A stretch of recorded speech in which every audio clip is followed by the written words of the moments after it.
ನೋಡಿ ಬಂಧುಗಳೇ, ಇದೇ ಜೂನ್ 4ನೇ ತಾರೀಕು ಸಂಕಷ್ಟಹರ ಚತುರ್ಥಿ ಇರೋದ್ರಿಂದ ನಾನು ಹೇಳುವಂತ ಈ ಸುಲಭ ಪರಿಹಾರವನ್ನು ನೀವು ಮಾಡಿಕೊಂಡು ಬರುವುದರಿಂದ ನಿಮ್ಮ ಮನೆಯಲ್ಲಿ ಹಣಕಾಸಿನ ಅಡಚಣೆ ಮತ್ತು ಸಾಲ ಬಾಧೆಯಿಂದ ಸಮಸ್ಯೆ ಬೀಳುತ್ತಾ ಇದ್ರೆ ಮತ್ತು ಮದುವೆಯಲ್ಲಿ ವಿಳಂಬ ಆಗ್ತಾ ಇದ್ರೆ ನಾನು ಹೇಳುವಂತ ಪರಿಹಾರವನ್ನು ಈ ಸಂಕಷ್ಟಹರ ಚತುರ್ಥಿ ದಿನದಂದು ಮಾಡಿ ಸಾಕು. ನೀವು ಹೀಗಿದೆ ಆ ಸರಳ ಪರಿಹಾರ.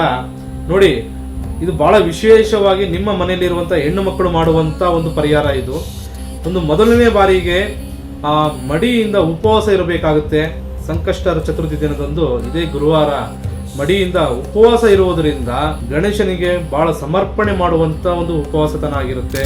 ಮತ್ತು ಗಣೇಶನಿಗೆ ಒಂದು ತುಪ್ಪದ ದೀಪ ಹಚ್ಚಿ ಒಂದು ಗರಿಕೆ ಹುಲ್ಲನ್ನು ಸಮರ್ಪಣೆ ಮಾಡುವುದರಿಂದ, ಗಣೇಶನ ದರ್ಶನ ಮಾಡಿ ಸಮರ್ಪಣೆ ಮಾಡುವುದರಿಂದ ನಿಮ್ಮ ಮನೆಯಲ್ಲಿ ಸುಖ ಶಾಂತಿ ನೆಮ್ಮದಿ ನೆಲೆಸುವಂಥದ್ದು. ಮದುವೆಯಲ್ಲಿ ವಿಳಂಬ ಆಗ್ತಾ ಇದ್ರೆ ಆದಷ್ಟು ಬೇಗದಲ್ಲಿ ಮದುವೆಗೂ ಕೂಡಿ ಬರುವಂಥದ್ದು.